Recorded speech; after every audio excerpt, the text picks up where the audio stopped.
Audio test, video test.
sitting on, Ralph?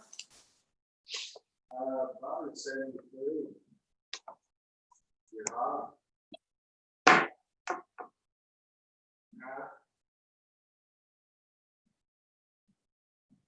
You hot, Andy?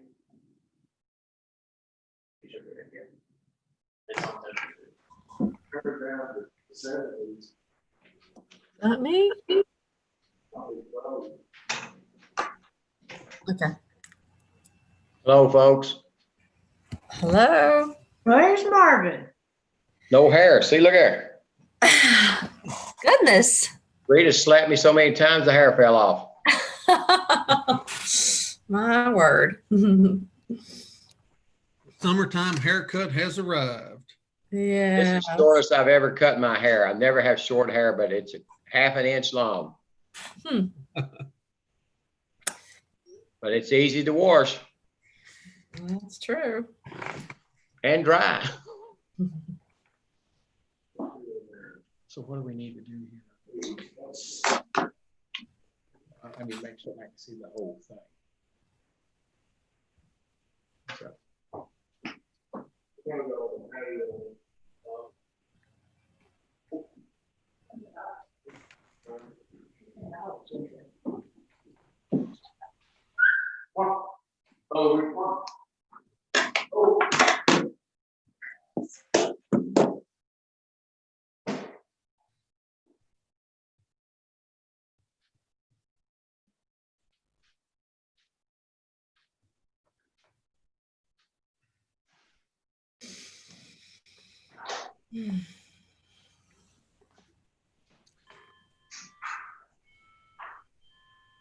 So we'll just keep it moving. We'll just.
Thank you. Love you. I will. Tell Angus that I do. What do they say?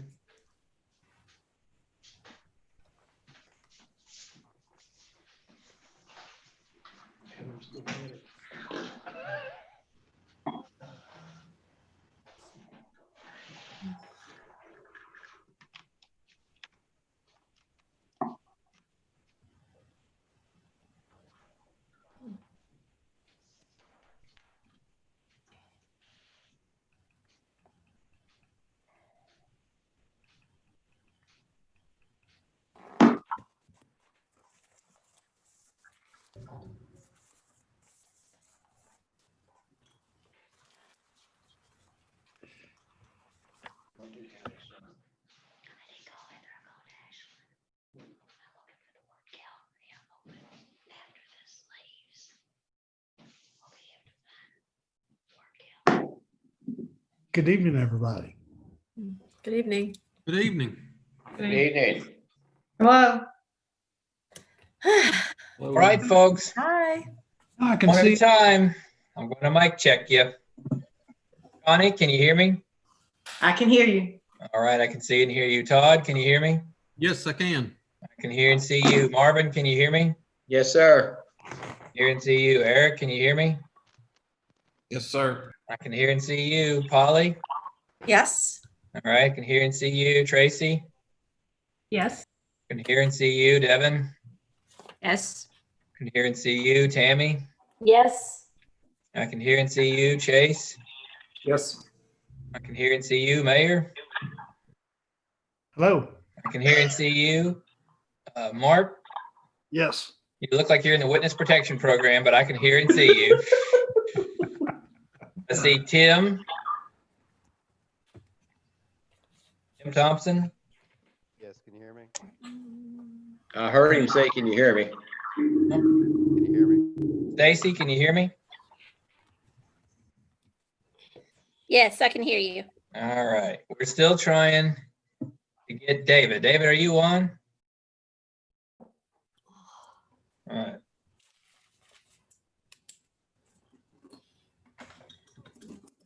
David is entering the meeting.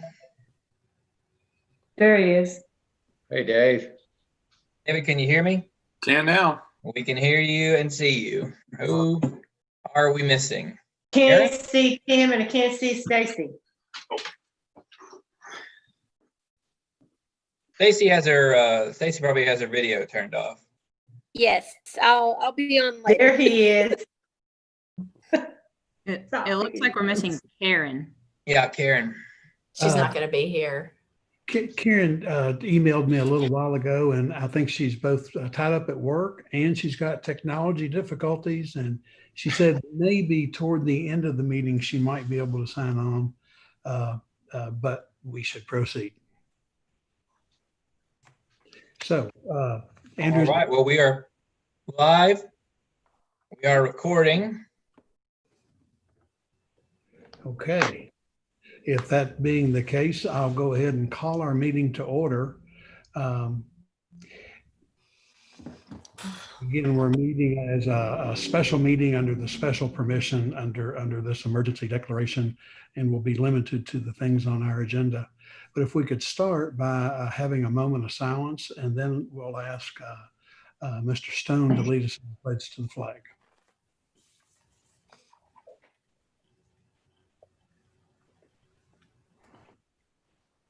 Pledge. I pledge allegiance to the flag Flag of of the United States of America. and to the republic Public for which it stands, stand. one nation, One nation, under God, under God, indivisible, indivisible, with liberty, Liberty, justice, for all. justice for all. Thank you, Todd. I think when we all do the pledge, we find one of the weaknesses in the Zoom platform. Yeah. Maybe, It doesn't do well with multiple sound sources. Each of you should have received first let's approve the minutes. You have a copy of the minutes of our last meeting. If you'd like to take a moment to look those over for any corrections or additions. Do you want to do roll call, Mayor? I guess we could, Connie, it just, you're right there and you're so visible. It's fine. Uh, Skip it. Okay, Madam Clerk, are you okay with the roll? I'm good. Everyone's here except for Karen. All right, thank you. If everybody could indicate if you received that check register. Thank you. Oh, we do need to approve the minutes though. You want a motion? I'll make a motion to approve the minutes from the last meeting. Thank you. I'll second. And second, if there are no questions, all in favor say aye. Aye. Any opposed? I'm gonna abstain, Mayor. I wasn't there last week. Okay, thank you, Marvin. So the minutes are approved. We've already indicated the check register. Thank you, Connie, for keeping me on track here. Look, it takes a village these days to get me through.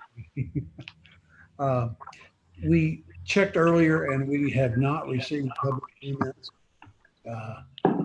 other than just the phone calls we received and questions we're able to answer, but we don't have public comments tonight. So I'll treat you to mayor's comments. And I have just a couple of mayor's comments, but I think the most important mayor's comment that I have is I'll divert from my written list of mayor's comments and go right to the agenda.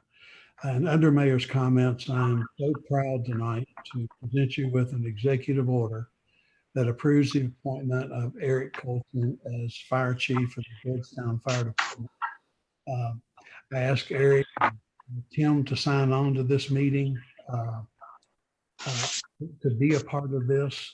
6 months ago, when I asked then Assistant Chief Colson to lead the department during a very difficult time, he stepped up and was willing to do that. I asked him to do it without the benefit of an assistant chief.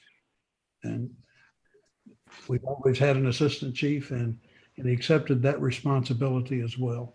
I think we said at that point that we would take 3 to 6 months and carefully evaluate this situation. And folks, we got just a little bit busy. We had a pandemic that put us on a different time schedule. But it is 6 months at this point. And I think that the success of the fire department over the last 6 months has been clear to me. I think the department is more stable than it was at that very fractured time. And as we've reported to the council previously, we're very proud of the recruit class that we have hired and brought through, and they've completed training.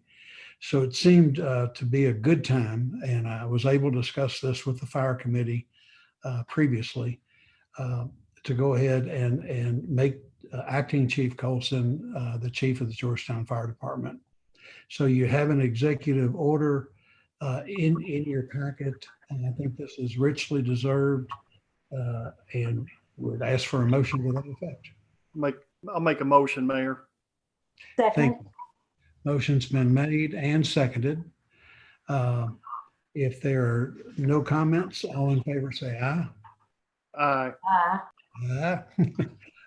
Any opposed? Congratulations, Chief. And I appreciate you taking a moment to sign on with us. Wanted you to be present because you certainly would be in the council chambers if this were a normal set of circumstances. So we just want to welcome you on board, Eric, in your official capacity. Thank you all for the opportunity and look forward to leading this great department. A person of few words, and that's okay.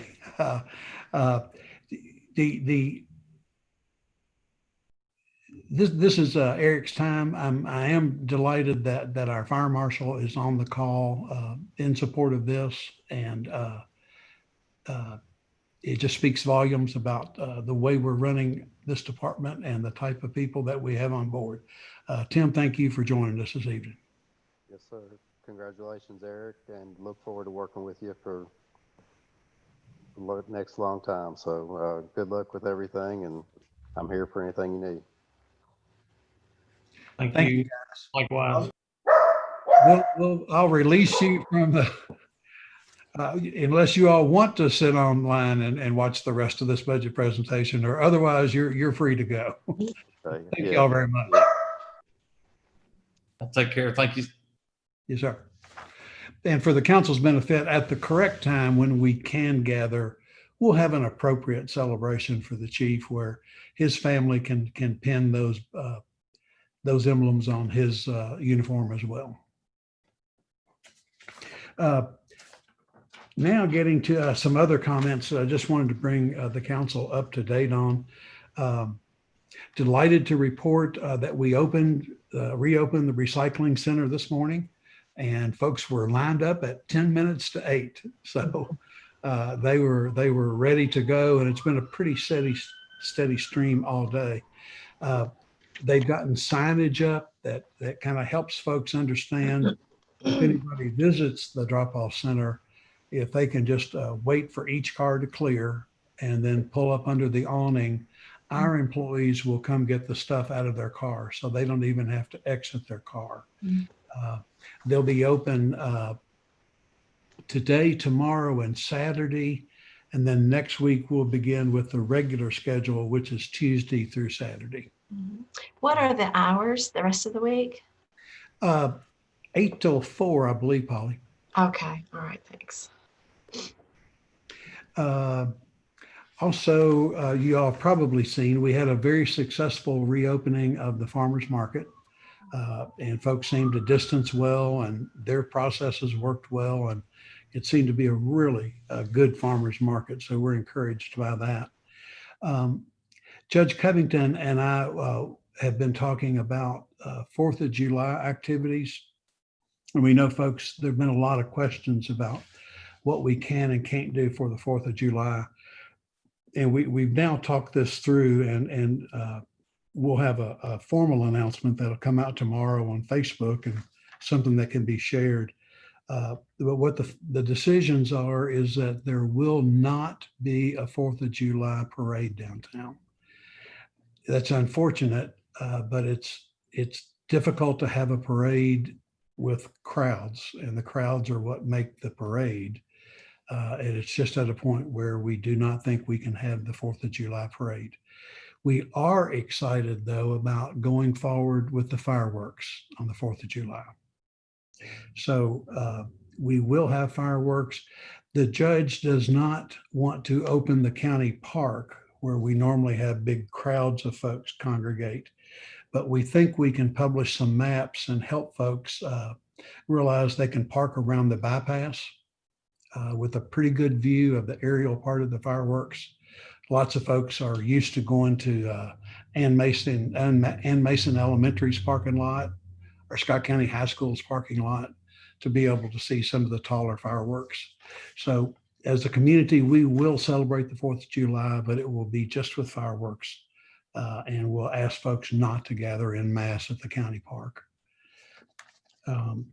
Also, activity that the county has had underway that's been pretty important. You've seen the news reports where the court has voted to zero out the solid waste agreement once the capacity of the existing landfill is reached, which is a very bold move by the fiscal court. But I believe that they were put in a position where they had few other alternatives. What I wanted the council to know is we're monitoring that situation very closely, and we're staying in contact with Judge Covington. Their action begins a whole series of actions that will take a while. This won't happen immediately, but we're trying to evaluate our situation and how we'll move forward should all this come to pass.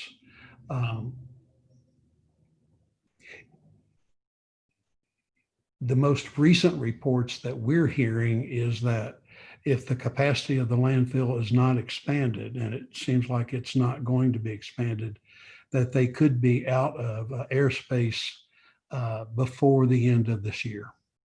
So this could become an immediate concern for us. We're under contract with Central Kentucky Landfill and Hauling, and we think they have an obligation to take our trash for a certain period of time. But just we have to be aware of the realities of this. And as the county makes their decisions, we certainly will be impacted.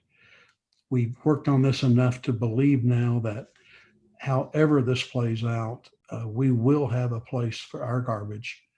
And we don't think that we'll have real pricing shocks because I think the market is diverse enough and big enough to protect us from those price shocks. So we'll continue to work with the Public Works Committee and keep you all up informed on what we're doing and what the county's doing. Also wanted to just to bring the council's attention to something you've seen over the news in the last couple of days. We unfortunately in Georgetown have had a rash of overdose deaths.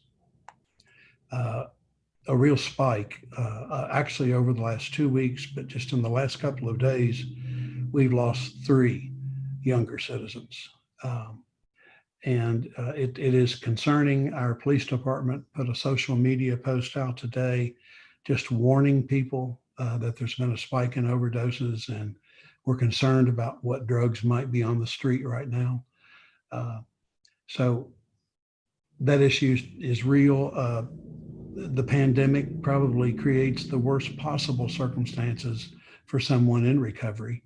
The last thing they need is isolation and additional stresses about bills and things of that nature while they're cut off from their support system. So a real issue, and we are aware of it, and the police department is trying to communicate this.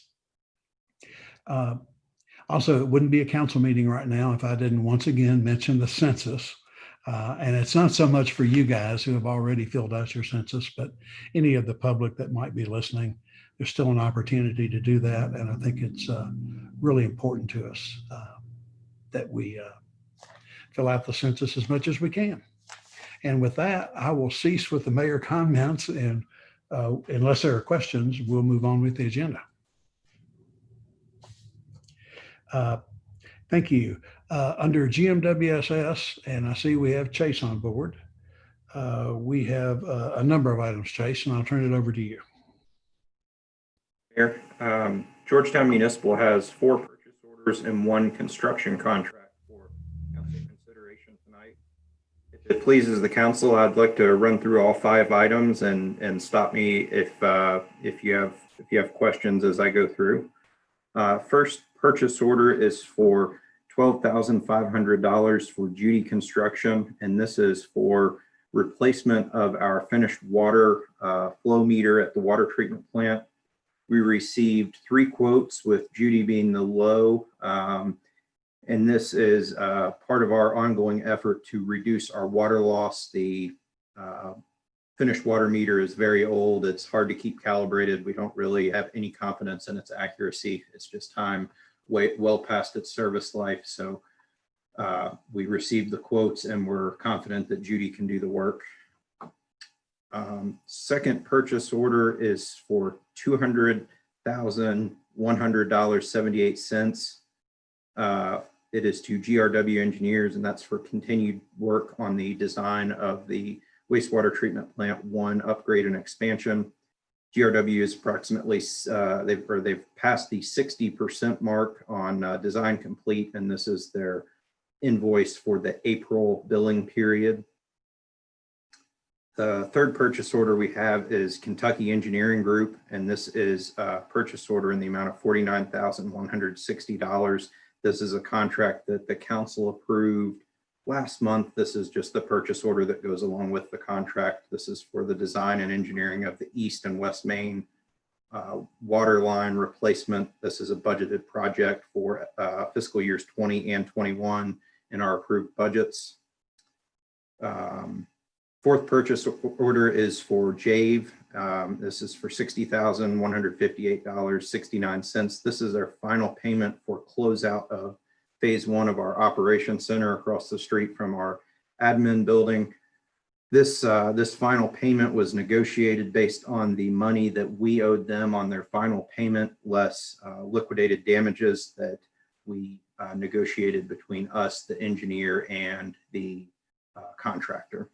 That closes out that construction project, and that's the purchase order for that final payment.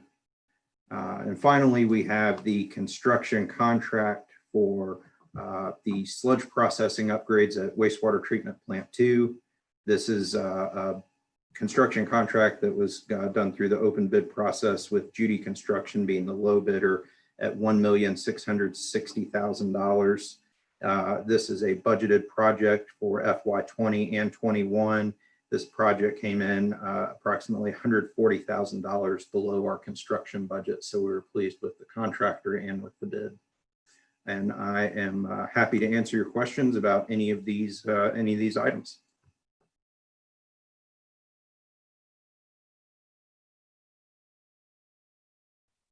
Thanks, Chase.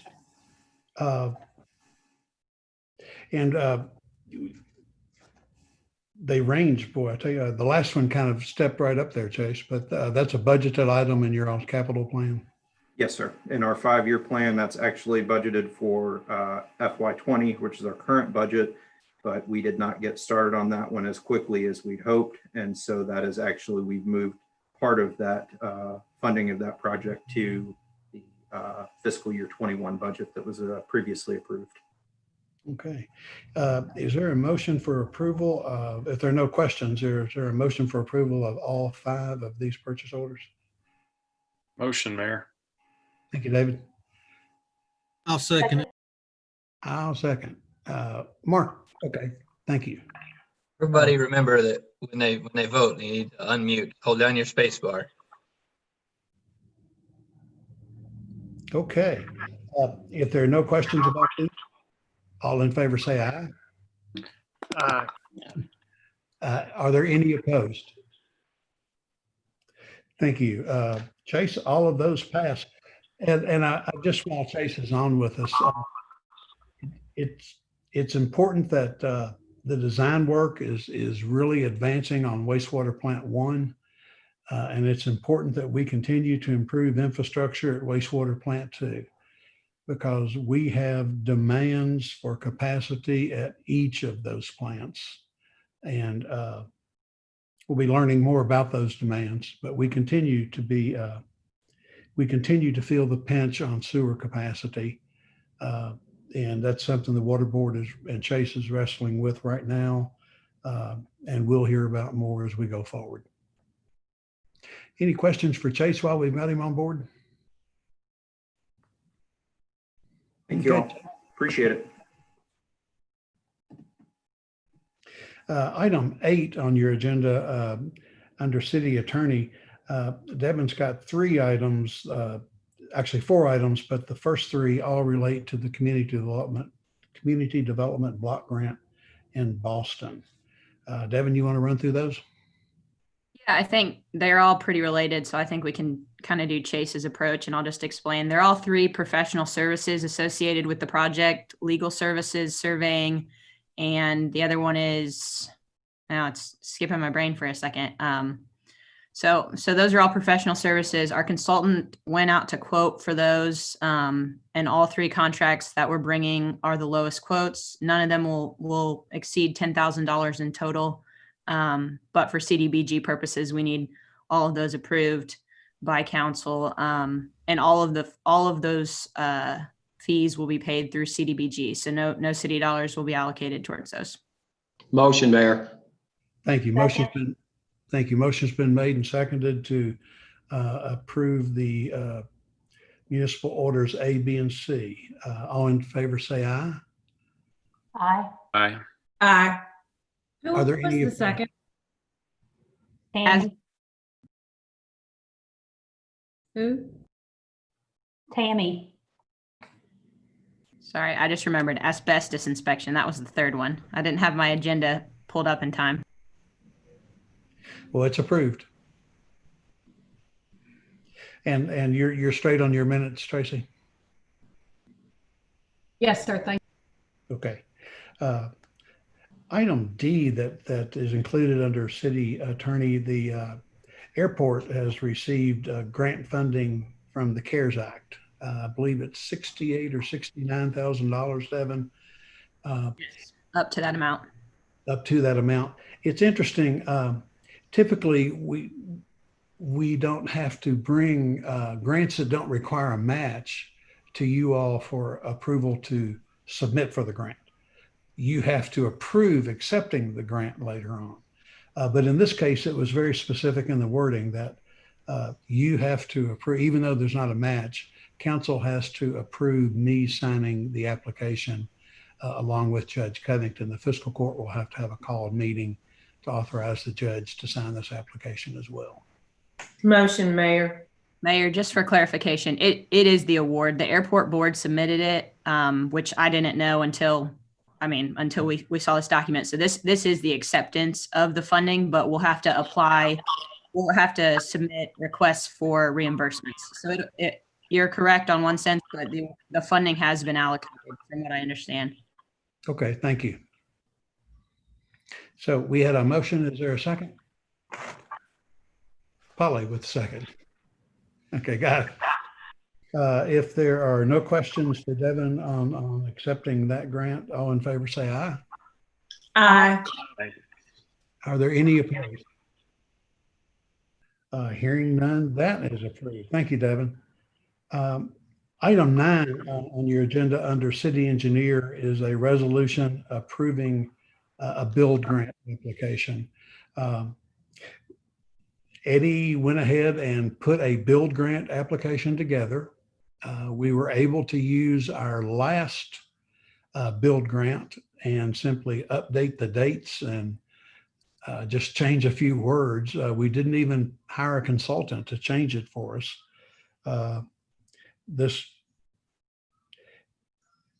I would like to think we have a shot at getting funded, but I'm not especially hopeful after striking out the last 2 years. But did want the council to know that we had applied for a grant, and we do need a resolution from the council to approve that, just in case we do get funded down the road. I'll make a motion. Thank you. Polly makes the motion. Is there a second? Second. Who was that? Tammy. Oh, hey, Tammy. I'm sorry. Okay, Tammy with the second. And if there are no questions, all in favor say aye. Aye. And are there any opposed? Okay, hearing none, that is approved. Under fire department, we have the municipal order approving some items as surplus.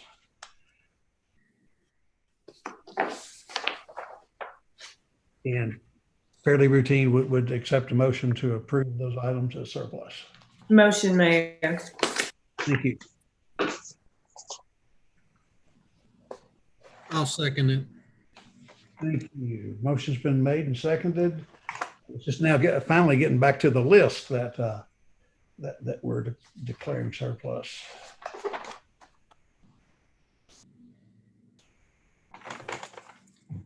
Looks like somebody's been cleaning out closets at the fire department, is what it looks like. Okay, all in favor say aye. Aye. Are there any opposed? Thank you. Well, that gets us down to item 11 on the agenda, which I guess is our biggest order of business tonight. And Stacy and I are going to tag team this. And what I will tell you is about right before you all signed on to your meeting, somewhere just before 6 o'clock, you should have received an email that will have 2 attachments to it. One of the attachments is the actual budget document itself that has all of the line items and the very specific allocations.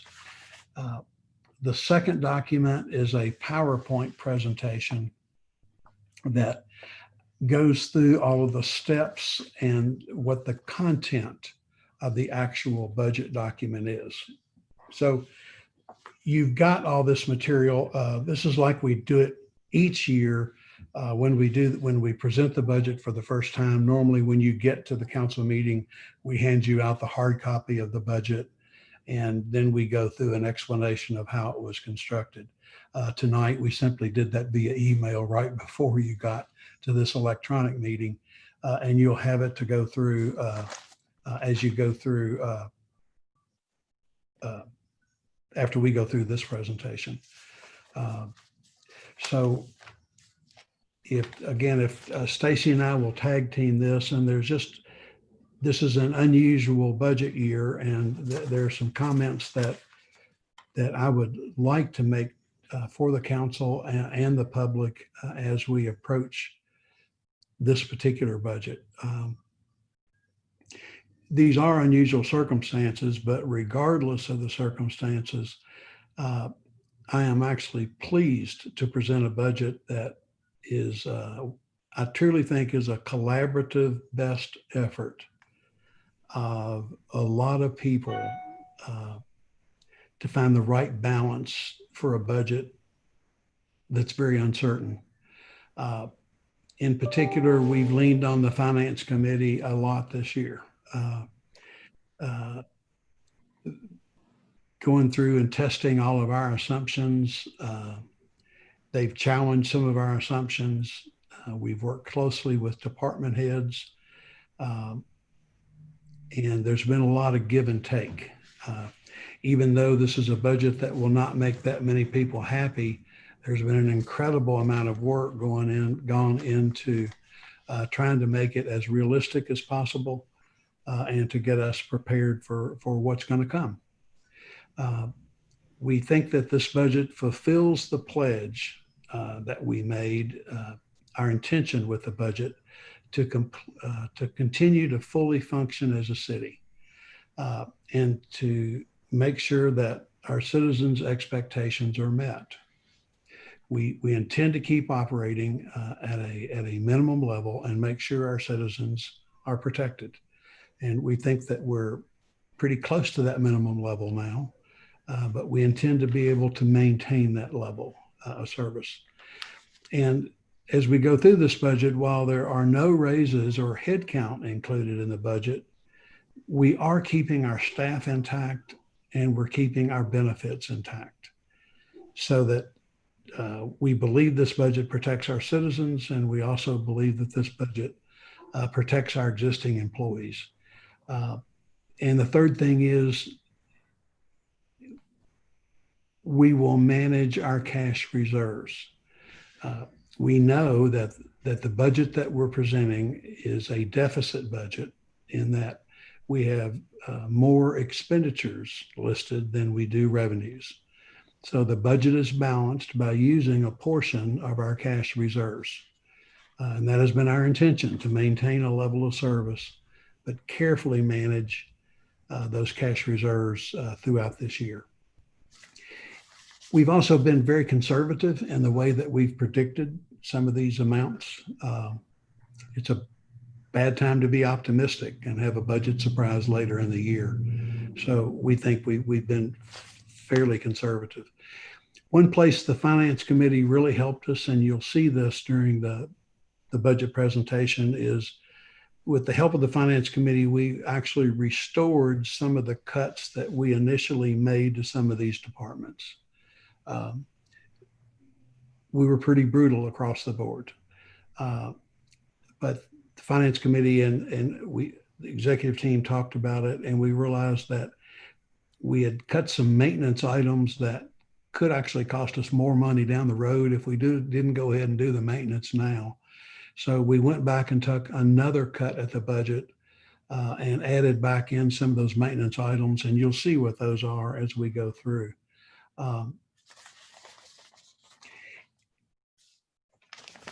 Any budget exercise right now is truly an exercise in uncertainty. We don't know exactly what the future will look like, although we do know that our revenues will be severely impacted.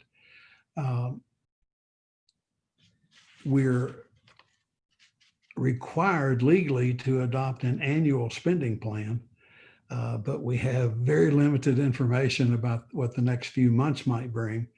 And we don't know exactly the nature of the economic recovery that we're facing. So there are so many unknowns that we've tried to be kind of conservative about this. It is a piece of the actual budget document itself has a required budget address letter that I provide to you with the budget. And that's one of That's the first page of one of the documents that we sent you. So I'll always refer you to that budget address letter. But I'll just go through some of the points here that we've tried to emphasize. I think for Georgetown right now, before we actually start the current year's budget, we have to see where it actually fits on a timeline.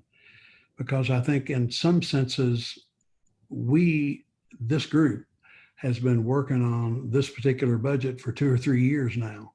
And we're seeing circumstances today that reflect some of the things that we've done in the past. Most cities right now, we all face the pandemic, and we face the changes that are going on and the challenges with that. But unlike most cities, I really believe Georgetown has 2 challenges. Certainly budgeting during this pandemic and understanding what goes on in a changed economy. But the second challenge that Georgetown has that most of our peer cities don't have is we understand the funding and service deficit that we had before the pandemic hit. We had the benefit of, prior to this crisis, we were having very different conversations with members of the council, the administration, and the public about what the needs of our employees were and our cities were, particularly in terms of public safety.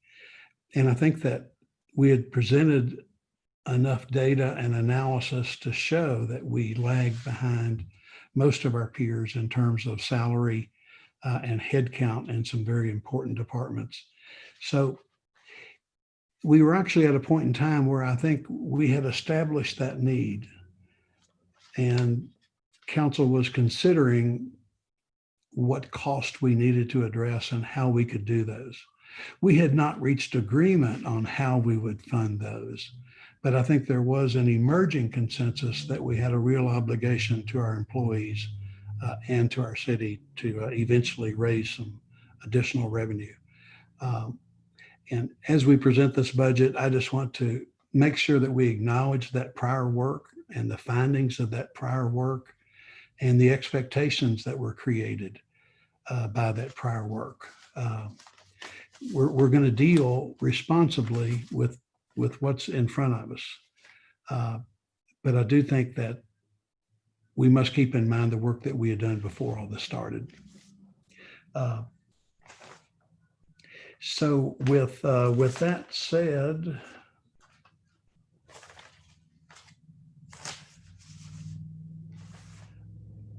as we have typically done when we present you the budget, we want to give you first a 30,000-foot view of the overall document, because the line items just become numbing. There's just so many numbers and so many account numbers that for you to really understand what that budget is saying, we want you to have a 30,000-foot look. And that is where I think the PowerPoint will be very helpful. I'm going to ask Stacy to screen share that, so you'll see it on the screen, and you will also have copies of this PowerPoint. And this is just going to be, again, a 30,000-foot view that includes the assumptions that we've made. We're going to tell you what your department heads have requested. I think that's an important part of the process, that they still let us know what they think they need. And then we're going to show you exactly what we did fund and what we did not fund of what they requested. So we think we can give a pretty comprehensive look at these decisions by this budget overview. You're quickly going to see that we have projected revenues for the coming year at a decrease of $4.1 million from last year's revenues. We've approached revenues. We did not just use an across the board number to calculate what different revenue categories would change. We looked at each of our different revenue categories and determined what we thought the expectations would be for their performance. So you'll see as we go through this that different revenue items and different expenditure items will increase or decrease by different amounts. But we've predicted a 16.2% decrease in our projected revenues.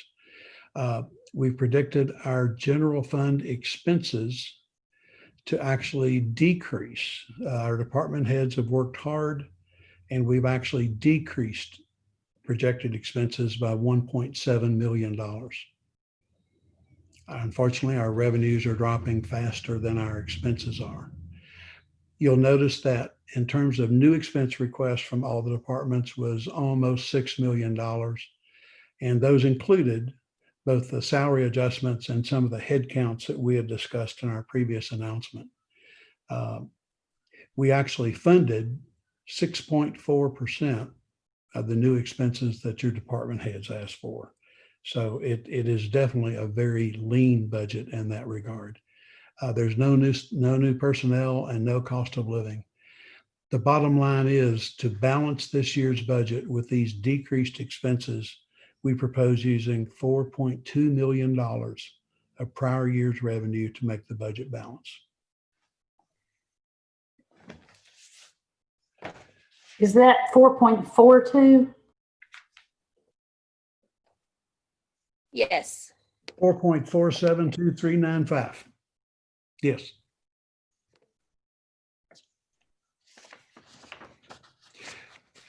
Just a bar graph showing you Great. one more thing. There you Yeah, go. give it just a second to catch up. I thought I was clicking left, but it didn't go that way. So Yeah, the Zoom has a delay factor in screen share. You'll notice it's just a bar explanation of what we think our revenues, how they'll change. And you'll see that the occupational license fees, we anticipate a larger decrease than some of our other line items. Again, we think we're being conservative there and being reasonably conservative. and that was a 30% decrease that we projected for payroll and net profits. Most of the others were between 5 and 15 or 5 to 25%. I did have a question, Stacy. Yes. I have to hold on to this. On it, and this is just, I mean, do you think it's going to get much worse than this? I mean, is this the kind of worst case scenario? Because kind of in looking at the numbers and just kind of what I've been reading and kind of coming across, I just wonder if it's going to be much worse than this. We feel the worst case scenario. Okay. We do feel that's worst case. absolute. Based on what cities across the state, KLC recommendations, just things we've looked at, we feel this would be the worst case. Okay, good. I mean, I know it's really hard to put something like this together because it's an estimate, and you're just kind of looking at it. But yeah. Okay. Well, thank you. Appreciate it. I have been, me and the executive staff at different times have been participating in group Zoom meetings with mayors and judges from the Bluegrass Area Development District, mayors from KLC, and been sharing information with Judge Covington. So we think we're pretty well dialed in to what most communities are doing.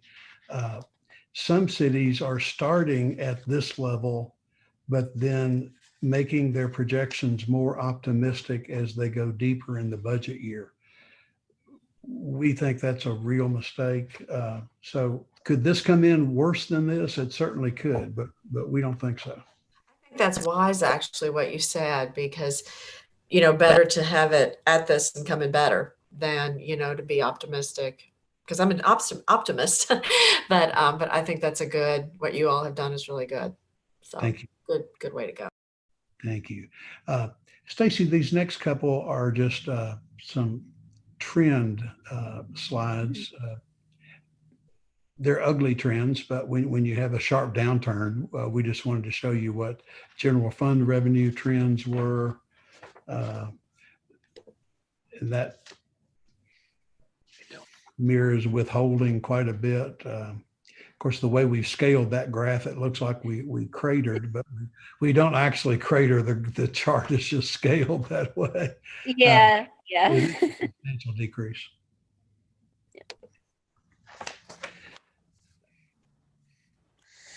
And this one definitely looks worse than it appears. If you'll recall, in 2016, we had an amended return filed for a previous year that had a large amount attached to it. So that's actually an abnormal peak in 2016. It's interesting, Stacy, if you take out that peak in 16, which was an unusual one-time event, the trend line becomes much more stable. Yes. Okay, and then the begins to show you expenditure changes, and you can see by department how we've reduced expenses in virtually every department. Your departments have really worked hard on doing this. Almost every expenditure category decreased, only two slight exceptions. Building, inspection, and code had very tiny increases, one of $3,900 and one of $4,900. But they were the smallest departments and had no room to do cuts of other types. And then we'll have a special situation to discuss when we get over further in the presentation about Parks and Recreation. We always like to show these pie charts just to get a graphic illustration of where we're spending the money. You'll notice once again that if you add together police, fire, and dispatch, it represents 54% of the general fund budget. So we continue to spend our money where we say it is our priority. After public safety, your next largest expenditure would be interlocal agreements at 19%, but those include a lot of, again, those shared interlocal services, including Revenue Commission, Parks and Recreation, and Planning and Zoning. So those take up about 19% of your budget, and only 10% of your budget is spent on the combination of administrative, executive, legislative, and clerk. So those executive and administrative functions represent a pretty small portion of the overall budget.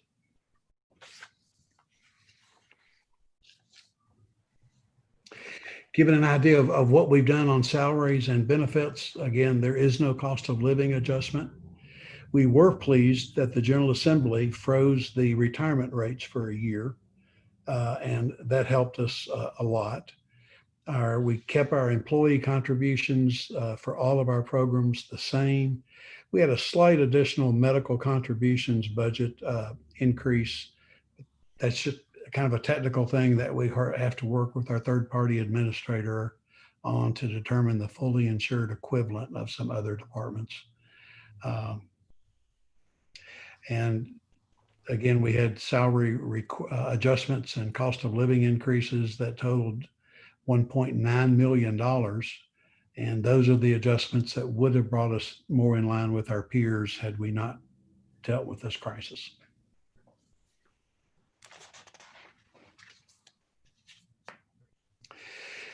Personnel budget includes no new personnel. We start now showing you what unfunded things, requests that we had that we did not fund in this year's budget. At one time, we had talked about in general government an administrative assistant and potentially a compliance officer. They are not in this budget. 5 police officers are not in the budget. The fire department wanted a training officer and to convert the fire marshal to assistant chief. It's a part of our overall plan. That is not funded at this time. Dispatch needed a coordinator and 2 dispatchers.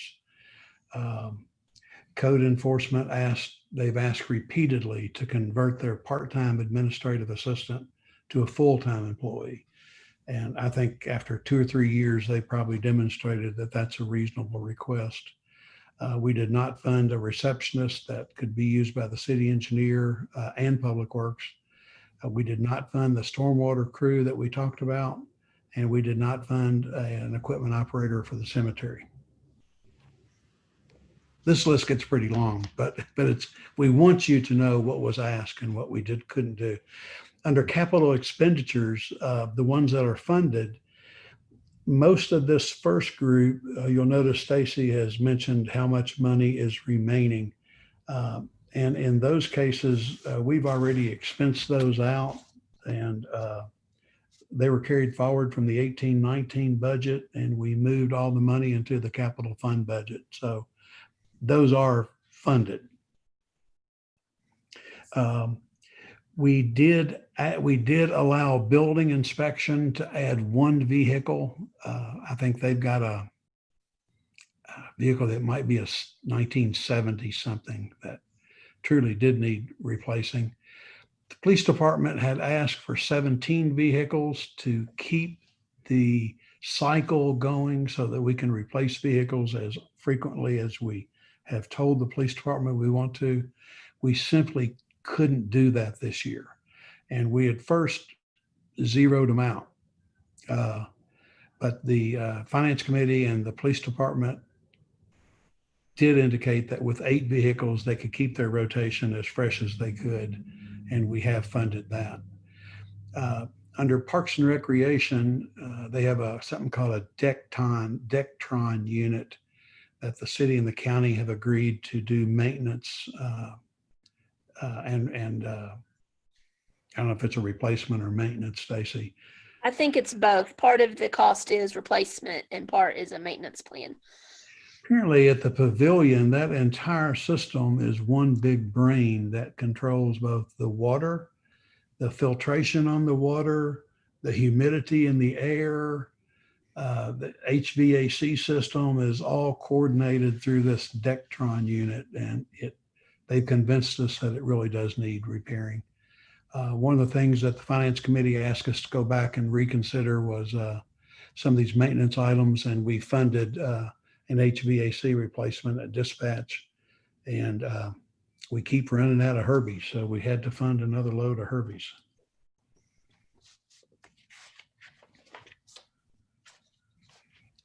A few minutes to talk about operating and maintenance expenditures, because a couple of these line items could have been on a slide all by themselves. Our interlocal expenses decreased. We've expected every department to reduce their budget, and interlocal expenses have decreased by that much.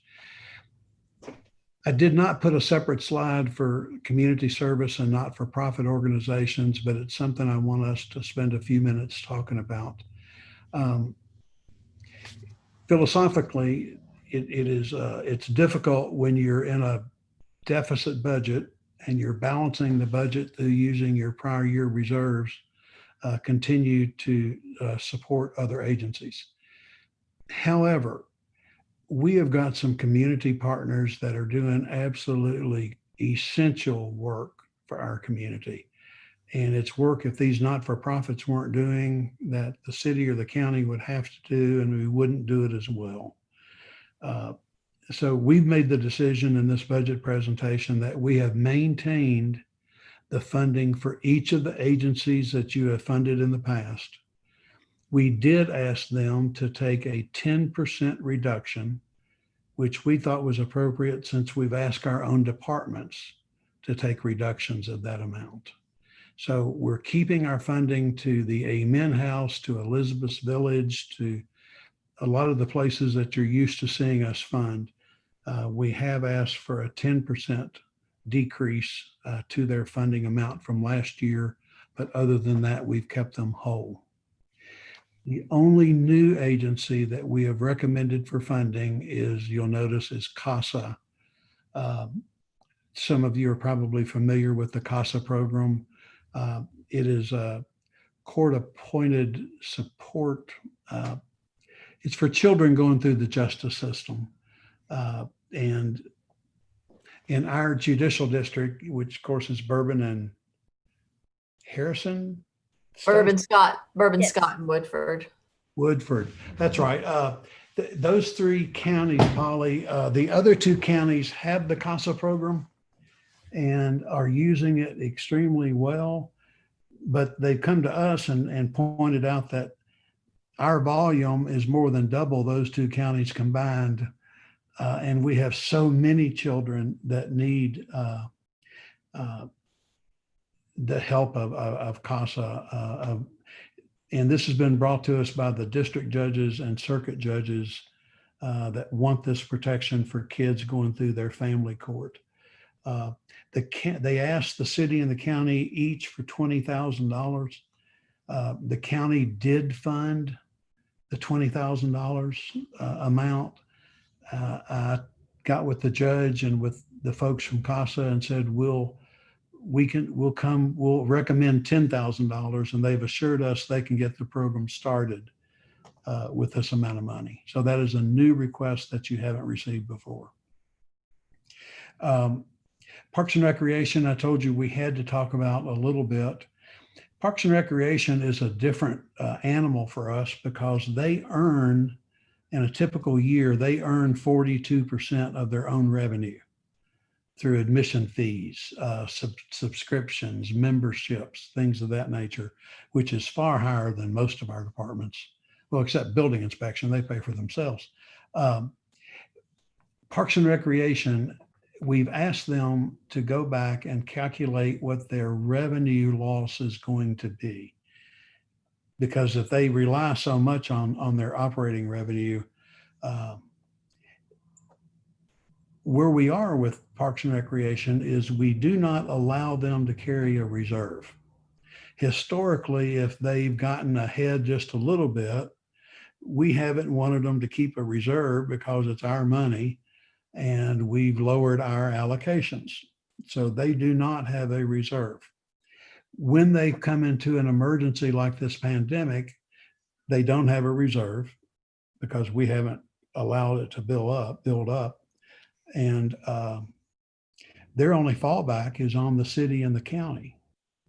So when they calculate their revenue, you'll see that we're actually having to increase our projected contribution to Parks and Recreation to make up for revenue that they don't think they'll get, unless this thing turns around quicker and in a more positive way. But again, we're trying to do a worst case scenario. So Parks and Recreation is one of those few departments that is requiring more money than they had last year. And Mayor, if you don't mind, something we discussed with the Finance Committee, just to ease other council members' minds as well, because that is a large increase. We will revisit this contribution throughout the year. We pay Parks and Recreation on a monthly basis. So as their revenues hopefully recover, we would be able to revisit our contribution in later months.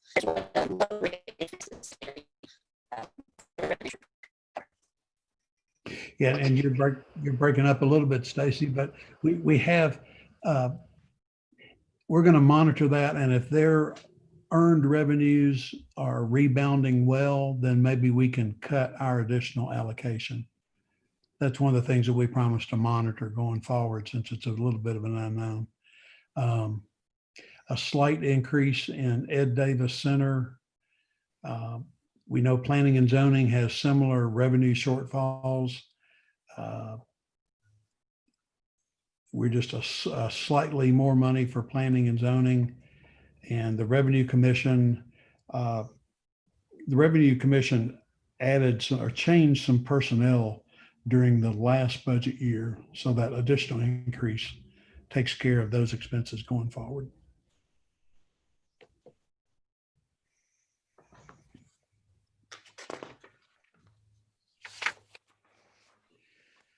Property liability insurance budgets, we've talked to our agents. We've projected as close as we can. We think they'll increase by 5%. Some things we went back and added into the department budgets as a result of our conversations with the Finance Committee. This is where this back and forth conversation really altered the budget. A little more fuel for building inspection, but we wanted to stay, we did not want to defer maintenance on that HVAC system at the police building. The special response team training, we know that the SWAT team has to be adequately trained, and we were reluctant to cut that training. They need another server that would have cost $15,000, but we evaluated, we can do a cloud backup for that server for $5,000 for the first year and save that additional money to buy the server when we're worried about cash flow. And we went ahead and added back in a Relay app that they think is pretty necessary for them. In fire, the things that we added back after working with the finance committee, a little bit of overtime. We've asked your department heads to do the impossible. We've told them they cannot hire any employees and they have to cut overtime, which is a pretty hard thing to do. The fire department uses overtime a lot for training, and we added that much back for them. A little bit for training materials, public works and sanitation, a little bit of money for uniforms for each of those two departments, their safety supplies, and then we had those carry forward expenditures. This got down to an exercise of micromanaging the line items, and you're seeing the result of that really small management here. Detailed management would be a better way to say that. Other things that we did not fund. We would like for Stacy to have some additional analytical software for her budgeting system. We think it'll help her generate reports. It'll help the council and the finance committee know where we are. She needs it, but she says we can do without it for a little while. We're not going to do the criminal investigation services office expansion. Stacy worked with Captain Allgood, and we were able to realize that the detectives do not use the mobile data terminals as much. And so we were able to tweak some of those things. They also had various line item increases that we did not let them have. And you'll see things that we did not fund for the fire department. Grant matches we're happy to come back to. If they get the grant, we'll find the funds to match their grant, but we didn't budget it until that happens. And dispatch had some maintenance projects that we told them they could do a little bit longer without. Other things that were unfunded, Public Works had asked for some equipment, a loader, a chipper, a mower, a leaf vac, and some line item increases that we did not allow. Under the city engineer, we cut out some of our pet parking lot projects, and it really pained us to do, but we're simply delaying them. And the ones in specific I want to mention to you, we had bought the rear portion of the building from Roy Cornett across Main Street, where we were kind of trying to do a collaborative parking lot with other property owners behind that block of Main Street. Given our funding concerns, we don't think it's the time for us to be building a parking lot. So what we're working with Mr. Cornett on, we do think we need to demolish our portion of the rear of the building because it's leaking. And we need to let him be able to have a dry structure. But Eddie and Robert Bruin are looking at the possibility that we might be able to do that demolition ourselves. So we did not fund the construction of that parking lot project. We also did not fund, we've received permission from Kentucky Utilities to use the lot, all of the lot across the street from the old water company building on Clinton, where the code enforcement building is now. It had been our intention to take down a part of that fence and gravel that lot, maybe oil and chip it and roller it. We'll have to hold off on doing that now.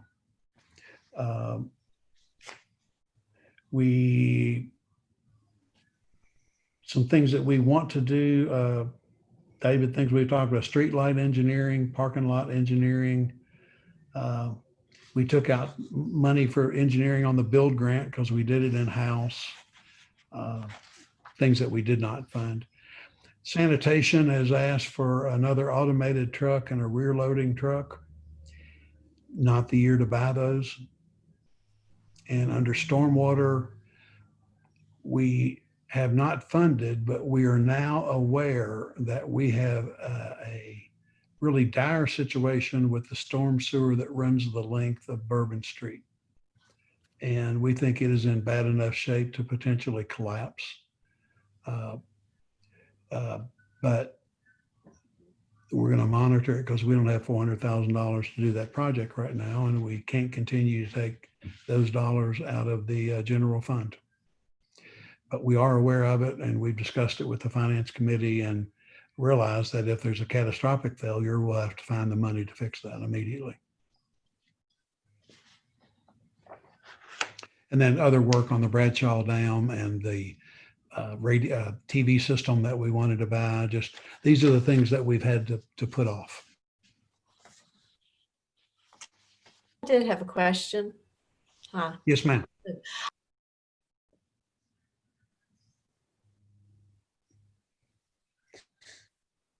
You're muted, Polly.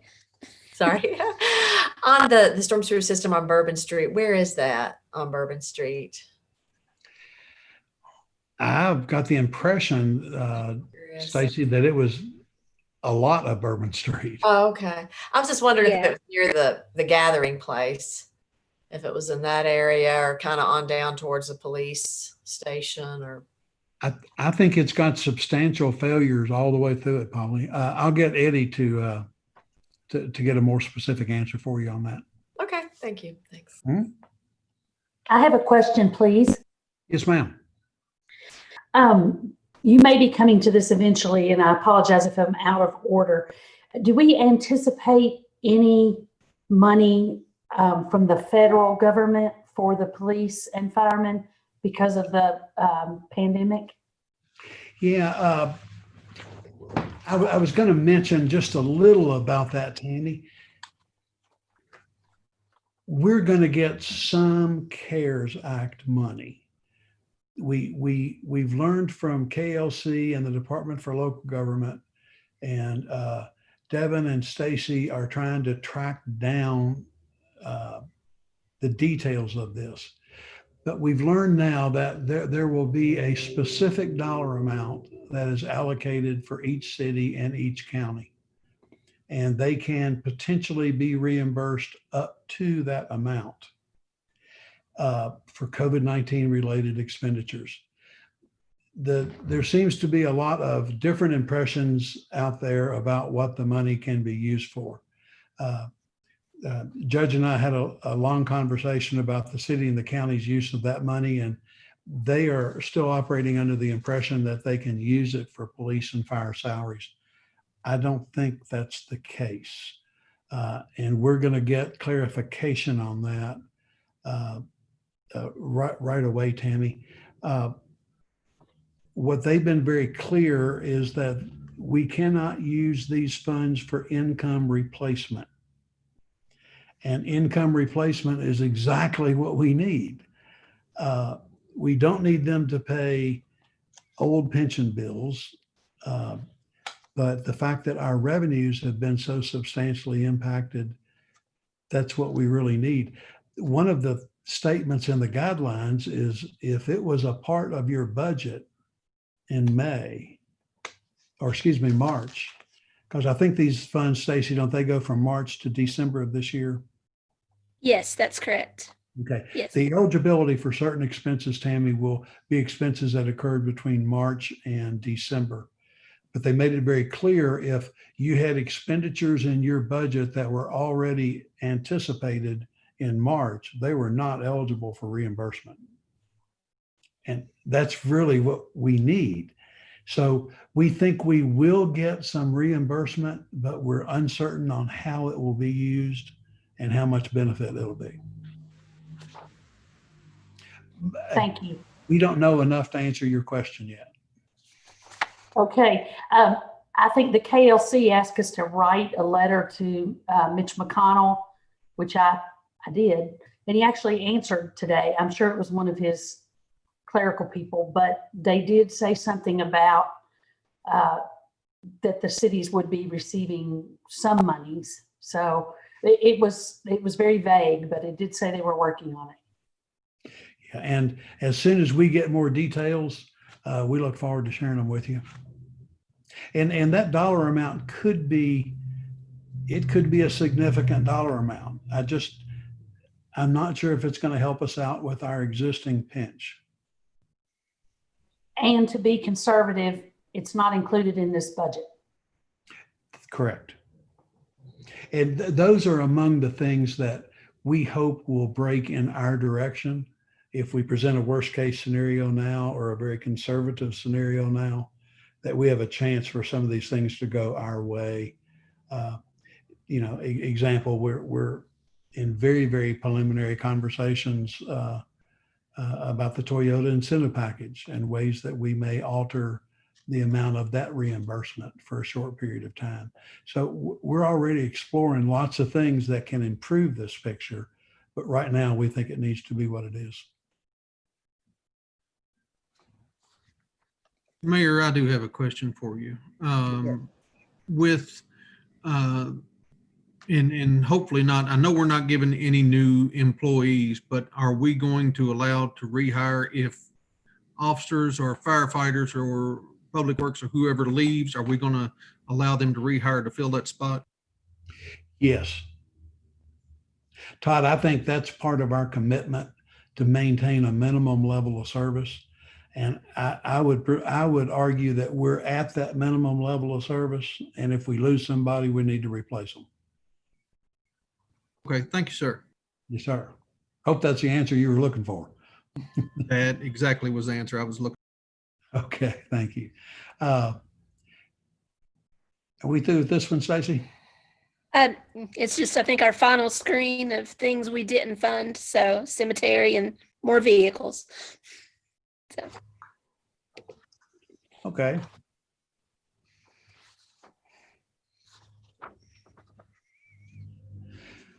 Okay, we also have, again, these are just 30,000 foot things that'll fit into the overall budget document that you have. Our Environmental Services Fund,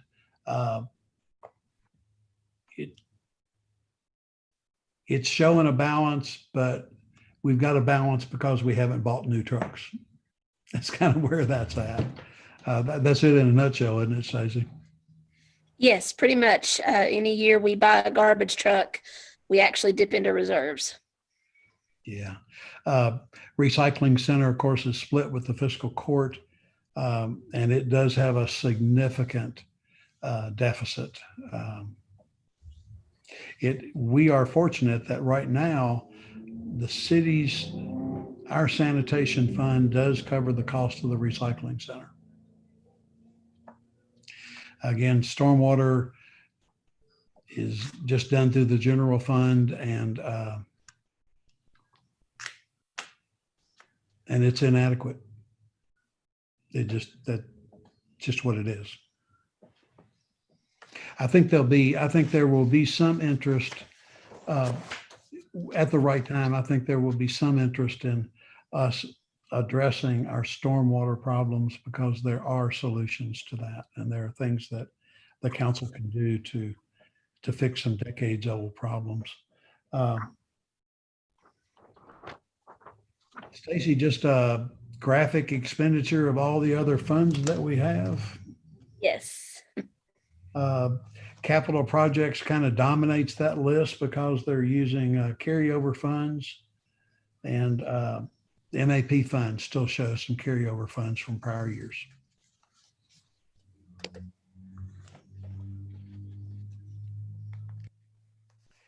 And when we talk about managing our cash balance,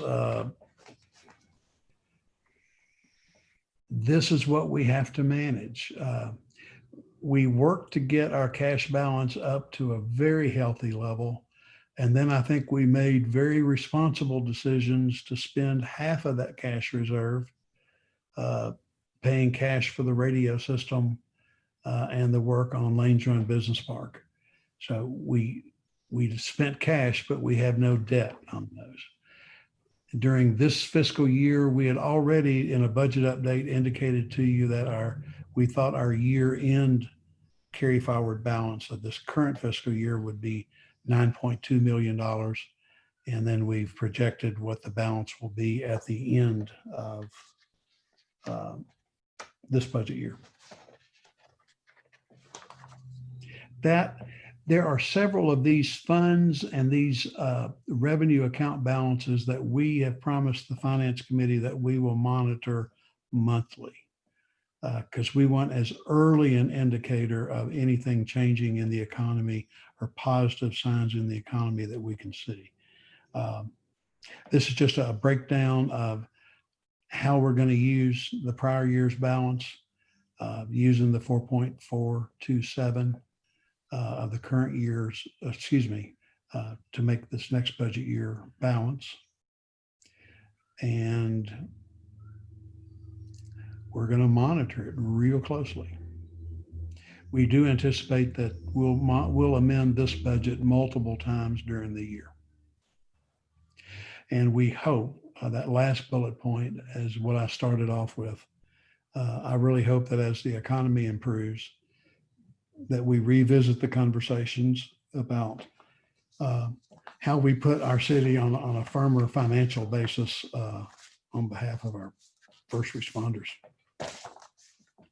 So in a nutshell, that is the content of the PowerPoint presentation, which explains everything that is in the budget document itself. If you read through the budget document now, it will reflect everything that you've just been told. And as you all look at it at home, you can kind of cross-reference the budget documents itself with the points in the PowerPoint. And there are a lot of folks that can answer questions on this budget. David and Connie have as detailed an understanding this year as they probably ever have of the budget. Not that they haven't had in prior years. This has been pretty intense. Stacy can crunch about any numbers you want. We anticipate that we would have first reading of our budget ordinance on Monday, June the 9th, with second reading and roll call vote to occur on Monday, June 22nd. And then that would give us time to have the ordinance published before July 1st, and we could start the budget year. We're on time with our budget ordinance, and be glad to answer any questions you might have. Hey, Tom. Yes, sir. Just wanted to say that from what I've seen, I know this has been a very tough budget. This is probably one of the worst I've seen in a long, long time.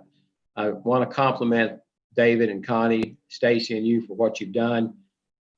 We just got to go forward with what we've got and pray that it gets better down the road.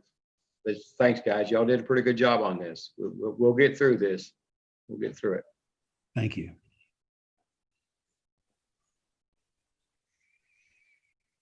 So email us questions, think about what they are, and we'll move forward with the hope that we end this budget year with a budget that looks different from the one that we're discussing right now. That's my hope. Okay, if I can stock up all of my budget materials here. I think the only thing left on the agenda, Madam Clerk, is council comments. Is that correct? That is correct. Good.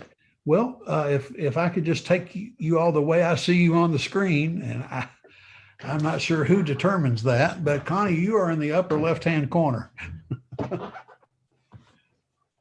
I just think that right now, I appreciate all the work that Stacy and Andrew and you have done on this, and working with David as well. But I feel like that we've put it together pretty well to get us through whatever the unknown is, because we just don't know. And I feel like that it'll help pacify some to our city employees, letting them know that, we're just being right there with them and doing everything we can that we can move forward and do. And I'm very proud of our city and our first responders. They've done a really, really good job. And I'm very grateful for that. I'm thankful for working with you guys too. So I'm not going to say that we'll get through it together. But thank you for everything. It's good. Yes, ma'am. Marvin. Well, I'm gonna guess we bring this out now. Of course, everybody knows I'm in the Kiwanis Club. We have canceled the fair this year. Just want everybody to know that, especially if they're watching us tonight. We felt like the safety of our community was more important to try to put a fair on, and raise funds for what we give it to. So we decided to cancel, and there'll be something in the paper this week. And just want to say hello to all you guys. I'm sorry I missed the last meeting. Believe it or not, I didn't even get paying attention to the email. That was my fault. So it's good to see you all.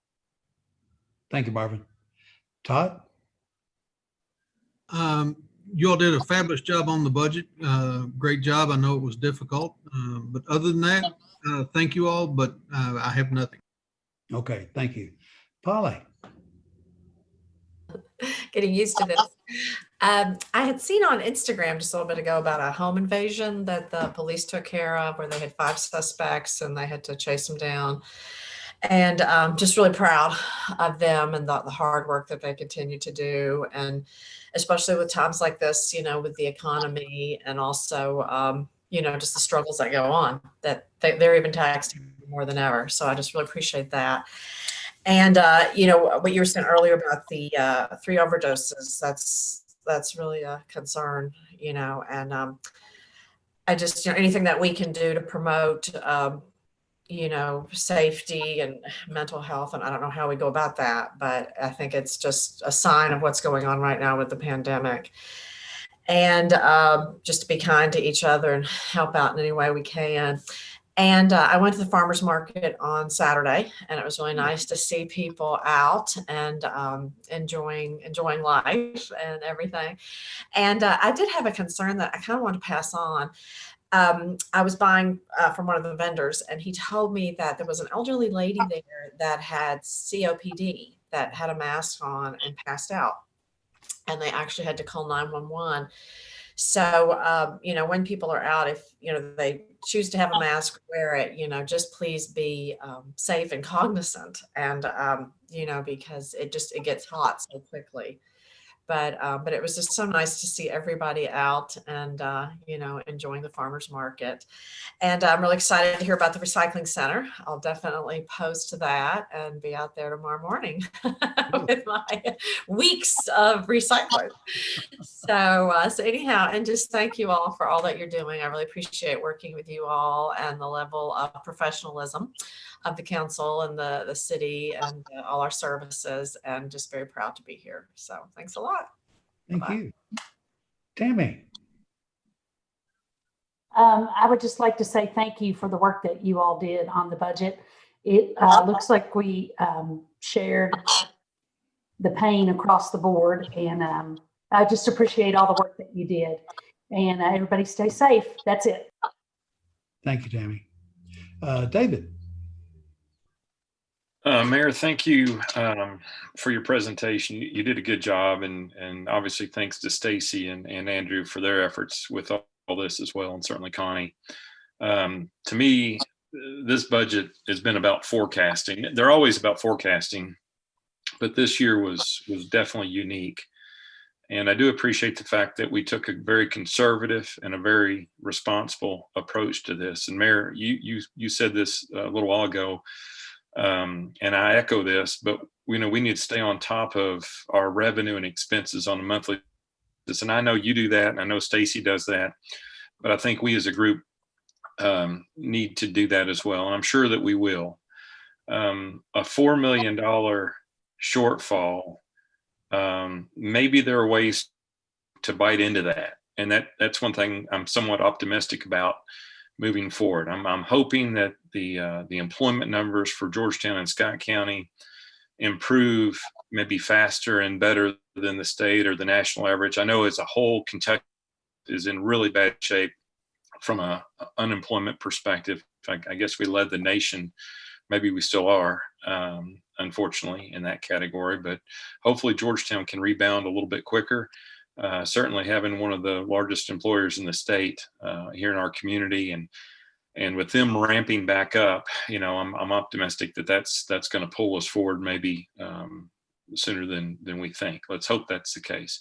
But what I'm getting at is, if we do have a $4 million deficit, if there's ways that we can find $400,000 here and there, and I know $400,000, it doesn't fall off of a tree. It's a lot of money, but $400,000 is 10% or so of our problem based on what we're forecasting. I keep using the word forecasting. So my hope is that as we progress into the third quarter and the fourth quarters of this year, that these numbers improve and we can reevaluate some of the things that we weren't able to include in this budget. Mayor, I know you're just as hopeful of that. We all are. It's unfortunate that we just can't do anything in regards to pay increases at the moment. But for all of us, that's at the top of our priority list, and we realize that. One thing that I do notice that's in here, and obviously I support this, is the fact that we're going to be contributing an additional $80-some thousand this year to the benefits and to the insurance plan. And if my math is right, that's $427 roughly per employee. That's an increase. That's a pay increase. I know it doesn't show up in your bank account, but it's an expense that the city is shouldering on behalf of the employees. And we want to do more, and we hope to do more, but I do want to point that out. And at the same time, maybe there are more efficiencies that we can find throughout city government. Maybe there are things that we're not even thinking of right now. And I won't go into that, but maybe those are conversations we can have. And I know that we're having, and we can all continue to think about. The other thing I wanted to mention were the nonprofits. And I do appreciate the fact that we're planning to continue to give to those. And I know that we're also planning to reduce that a little bit.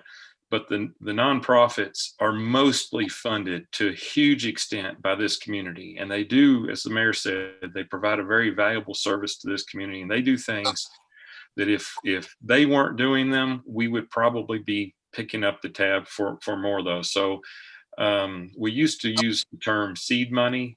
We would give some of the groups some money to get them started, and that was kind of planting the seed and getting them going. But in reality, it is important to continue to try to help them on an annual basis and give them some positive forward momentum going forward to take care of some of the issues they have to take care of. You talked about mental illness that, in the situation that we have just recently, that, it's part of the things that they do deal with and they do take care of. And, I'm sure that they've contributed to helping many people, and that the numbers might be worse if it wasn't for these nonprofits, or if it wasn't for us contributing to these nonprofits. Who knows? It's hard to really quantify. The other thing that I wanted to mention that we were talking about before the pandemic were some of the potential revenue streams. And I know timing is very important for that. And I don't think any of us really know what the best timing is, but we know it's not at this very moment in terms of trying to generate some additional revenue. But maybe that's in the third quarter of our fiscal year. And some of the things that we talked about, at least from the finance committee's perspective, were things like a 911 fee that we don't have. We used to get a little bit more revenue from all the landlines. There's a revenue stream associated with landlines, and as more and more people drop their landlines and they go to their cell phone service, that revenue isn't what I guess it was. So a 911 fee would be very appropriate, and that would be something that could be used to help our emergency responders, and in terms of pay and benefits and just whatever might be needed. Another one of those potential revenue streams that I've not been in favor of, but I've at the moment, at least in theory and in general, I would support, but I do need to understand the details on it, would be a wastewater management fee. And the mayor knows this, I've not been supportive of that in years past, but these are ongoing expenses that we've had since I've been on the council. And we're talking about Bourbon Street now being a pretty expensive project. And that's just an estimate. I think it was $400,000. I'll be surprised if it's not significantly more than that. When I first got on the council, Washington Street, which runs parallel to Bourbon Street, as everyone knows, we had to do a pretty extensive storm sewer project on that street. The same situation. The system was failing. It wasn't taking care of the stormwater. And it was much more expensive than $400,000. A stormwater fee would be obviously a tool and a mechanism to pay for many of these issues that the general fund unfortunately has to cover at this time. So anyway, we're going to take a deep dive into that. I want to do that. I've asked, Devin's going to help with some of that. And I know Stacy said she would as well. I'm sure Andrew will, to get a better understanding of exactly the structure and how that would look and how that would work. Another item that hasn't been addressed for quite some time are the garbage rates. I think 12 years might be the number. And the last time that we dealt with a revenue stream that hadn't been touched for 12 years, I think, was the water company. And you saw what we had to do there. The sanitation account has always been one that's kind of been in the positive, and it's been something that we've been able to maintain pretty good services in terms of garbage trucks and buying Herbies and different things. But if you don't make adjustments, you're going to get behind. And when the time is right, that's something else that we need to take a good solid look at. And mentioning that is, if we're willing to look at these things somewhere within this fiscal year that's coming up, then it can have an impact on the $4 million that we're the only way to address it is to take it out of our reserves. And none of us want to do that. So I'm just mentioning these things that I'm thinking about. I want to share my thoughts with you all, and maybe you all have got a different perspective. Maybe you can think about the same things, and we can build on these thoughts. I know there's many more things that we need to look at, but I just wanted to mention these things tonight. Since we're talking about the budget, I felt like it's appropriate. That's it, Mayor.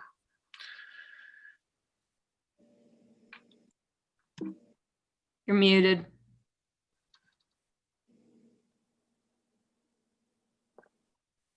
You all probably like it when I'm muted. Go ahead. I think that's that's the correct point, David. We've still got a lot of work to do, not only with this emergency budget, but to get us back to a sense of normalcy and where we can fix the things that we were working on fixing. Yeah. Okay, thank you. Anything else, David? No, sir. Okay. Mark. First of all, I'd like to apologize. I'm having connection issues tonight, and I've lost connection a couple times, so I apologize for that. Second, I wanted to thank you and countless others, including David and Connie and folks that work in City Hall, and preparing this budget that we've listened to tonight. While I have concerns, and I know it's a very challenging budget, I still want to remain optimistic, and I'm hoping that later on this year, hopefully sometime between the third and the fourth quarter, maybe late into the third quarter, that we're going to see some things turn around. So I'm going to remain optimistic, and as we get closer to those dates, as David stated, we can continue to look at, and I know you're going to do that, Mayor, at our expenses and our revenue, and we'll keep a close track on that. And hopefully we'll be able to address some of the things that we're not able to address tonight. So, thank you for your time. Thank you for the budget presentation you've made. And I do have one question unrelated to this, to the budget. And I know it's still kind of early, and we don't know, we still don't know a lot about this, the virus and the pandemic that we're dealing with right now. But do we have an idea at this point, possibly when we're going to be able to meet in person and City Hall is going to be open back up, or is it still kind of early on that yet? Well, it's a good question, Mark, and one I figured that we touch base on tonight. In terms of council meetings in person, right now we're limited to groups of 10 or less, so it wouldn't work. Maybe when we get to the phase where we can have gatherings of 50 people, we might be able to consider that. But that's in a later phase.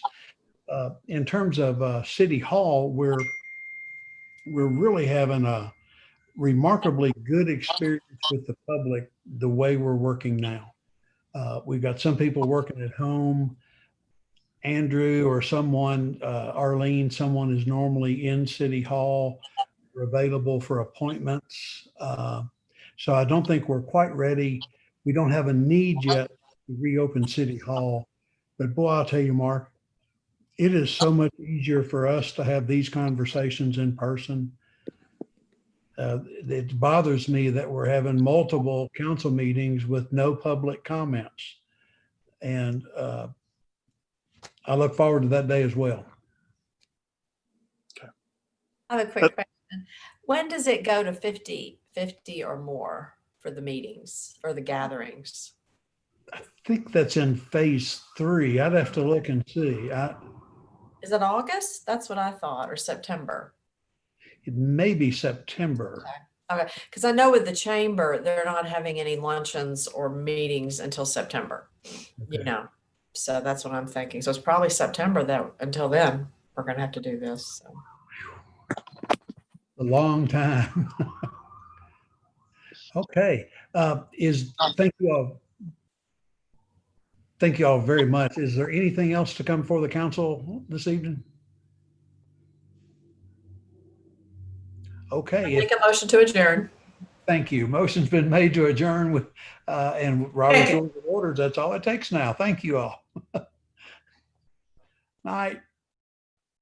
Hi, everyone. Thank you.